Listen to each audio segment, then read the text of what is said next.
Good morning and welcome to Dr. Lamba's Awakening Call. We have seen a watershed in the relationship between India and Nepal.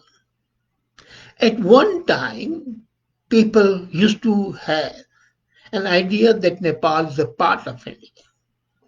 The Gorkhas fighting in the Indian army, the Nepalese coming down to India without visa, without passport, Indians going to Nepal to enjoy the beauty of Himalayas was a unique situation, much better than US and Canada had. Even the passport or travel documents were not required to go from one country to another country. And the textbooks used to describe that relationship as unique, time tested, cemented by common heritage, culture, civilization, history, geography. And rightly so, both countries are essentially Hindu. While India is a secular country with Hindu majority, Nepal is an outwardly Hindu country,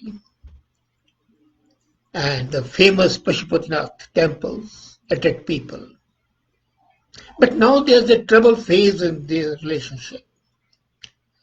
Their honeymoon seems to have come to an end, and last week Nepal's parliament cleared a constitution amendment bill that endorses the new map. Now I'm amazed that then since when are the parliaments competent to decide the maps? The boundaries are decided politically and the international borders are decided mutually. And here, traditionally they were demarcated when there was no need of demarcation, as a matter of fact. So much so was the relationship close that whenever the problem was there, the government would use the diplomatic channels, but much more than the use of the diplomatic channel was the use of the princely families. The monarchy in Nepal was closely connected with the ties of marriage and relationship, kinship with the Indian princely families. And they were used to promote the mutual relationship. Anyway, the new map includes those territories which have been traditionally been a part of India, Lipulekh and Kalapani. Week earlier, the Nepalese Prime Minister Oli had said in his speech that these areas would be brought within Nepal's map and possession. That's the most crucial thing. This has been a troubled phase. And the issue is, why has it happened?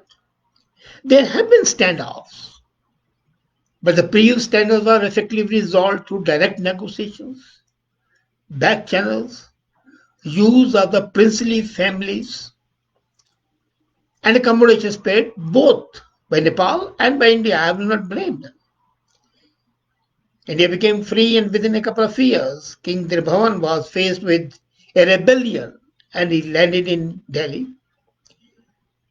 Prime Minister Nehru immediately took action, swift action, and he was back on the throne. King Mahindra convincingly reassured India way back in 1960s that a road built to connect Tibet and Nepal would only be for developmental significance purposes and will have no strategic significance at all. 80s, couple of decades, King Brindra annulled, cancelled a contract that China had won under a global tender to build 210-kilometer long Kolhapur-Mombasa road close to the Indian border, and this it did so when Rajiv Gandhi raised concern of the security. King Brindra very quietly, without a demur, handed over the contract to India. In 1962, the Prime Minister, Vishabandhu Thapa, stated very clearly that King Mahendra gave the Kalapani location to India on Prime Minister Jawaharlal Nehru's request. India was defeated in clear terms by China, and Nehru had to do something to show people that he still had some hold on North, so he requested Nepal to hand over Kalapani to India. But India doesn't accept this statement of Thapa, and the former Foreign Secretary Shamsar wrote that both monarch Mahendra and Birendra thrived and died of anti-Indian nationalism. Now that is absolutely wrong. Shahs were against India, Moghals were against India, but Nepali Congress and the monarchy was in favor of India. Oli is a former Director General of Nepal's Survey Department. And very clearly in 1970s, King Birendra had told him not to create fuss about Kalapani. So Nepal was maintaining a delicate balance in relations with the big brother of the south, as well as with the menacing dragon in the north. And it was always favoring India whenever India's and China's interests clashed. So when did the turning point come? Two issues came. First was the 12-point understanding between Nepal's 8 political parties, including Maoists. They signed an agreement in November 2005 in Delhi, and that mentioned the overthrow of the kingdom. The monarchy was overthrown, and this was the most stupid action taken by India. They removed a bulwark of pro-India institution. The same thing which USA did in throwing out Shah of Iran. They wanted to curry favor with the leftists. Fundamentalists were favored by USA, and leftist Maoists were favored by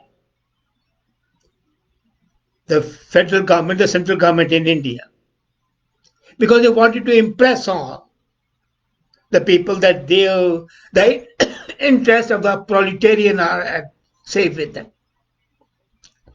So India very openly took the lead role of transforming Nepal into a secular republic. Not only they overthrew the kingdom, but they said, no, it will not be a Hindu kingdom, betraying the trust of the people. The people got angry.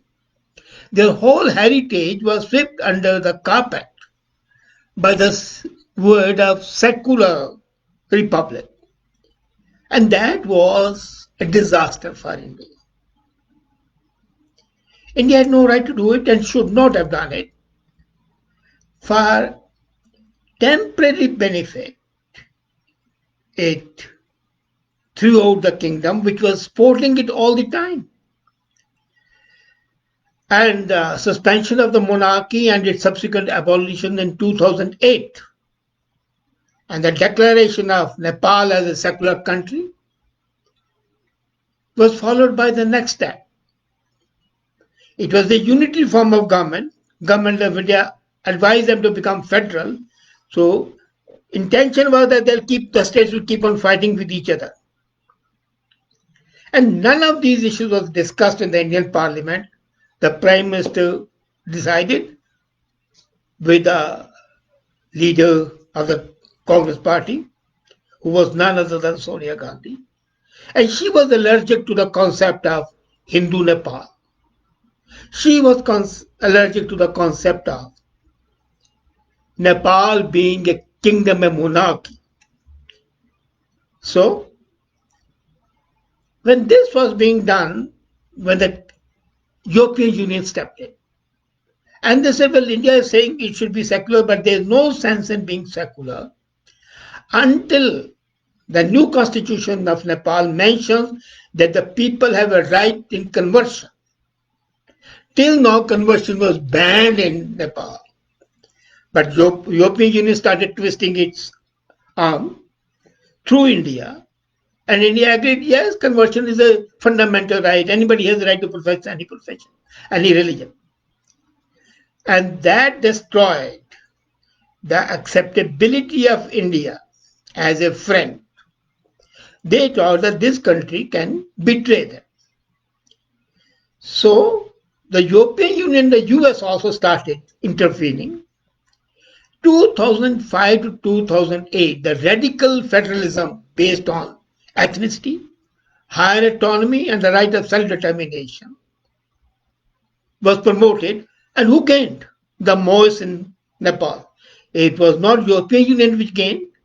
It was not USA which gained. It was not India which gained. It was the Moors who had ties with China. So when China saw this, they saw it as an opportunity and they started increasing their presence, which is very normal. So they started investing heavily and they made investment in trade, in energy, in infrastructure, post-earthquake reconstruction, tourism. And naturally people were happy that look here, India never did it and China is doing so.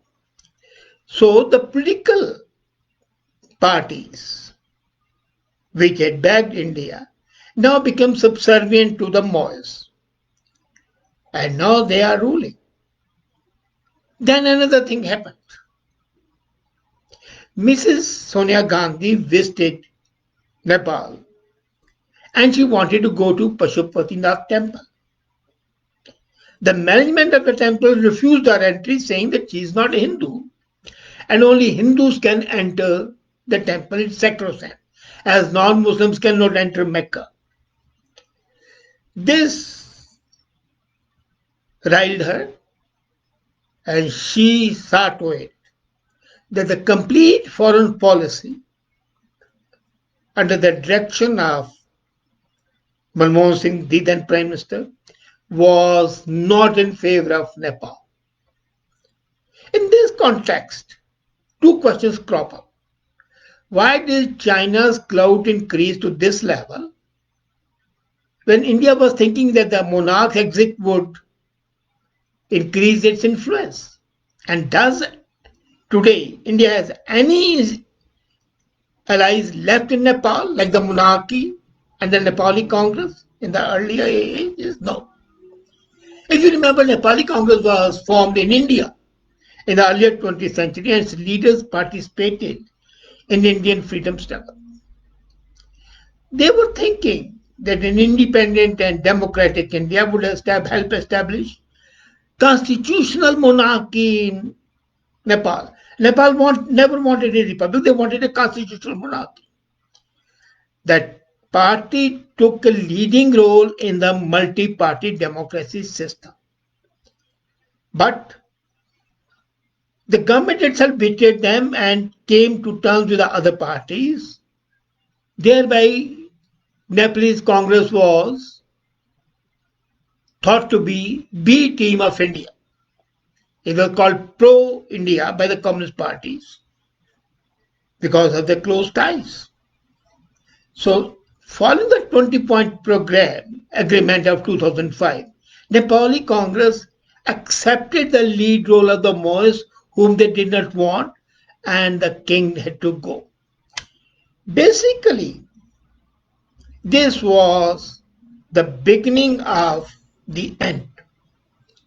During major Mesa, three trade embargoes since 1970 and sensitivity security issues, the King of Nepal and the Indian Prime Ministers directly are using back channels, as I said earlier, including Indian royalty. And once they even used Shankaracharya when Nepal was a Hindu nation. But now Shankaracharya was angry that Nepal was no longer a Hindu nation.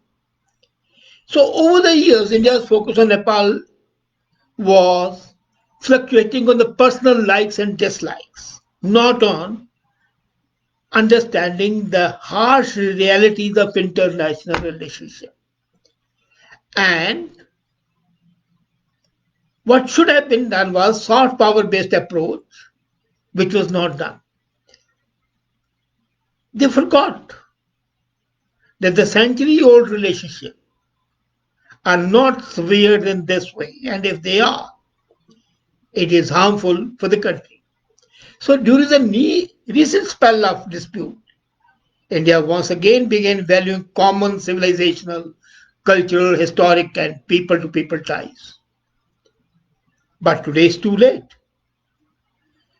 And India's old friends like Nepali Congress, they are regretting that they agreed to the Congress Prime Minister's Indian Congress extradition in 2005 in signing that agreement. And according to them, one of them wrote, nothing could have been more disastrous than the judgment of India in 2006 that most were the people whom they can depend on. And look the way they are depending now. And then second was the personal pick, the personal dislike of Mrs. Gandhi. If you remember Gopal Shrestha, he was one of the 8 leaders who signed that agreement. He said that this should have established the role of the Nepalese Congress. But ultimately, because of the machinations of the Indian government, it was clear that they were playing the second fiddle to the Mois.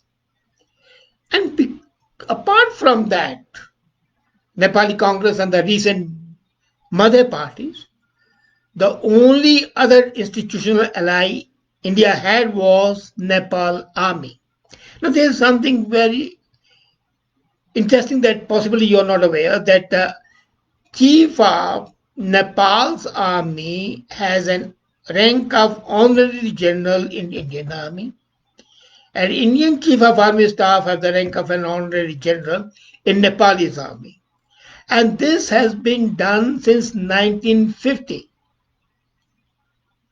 But in 2006, India invited Nepal Prime Minister Oli, the present Prime Minister also, to a state visit during a blockade. And he refused.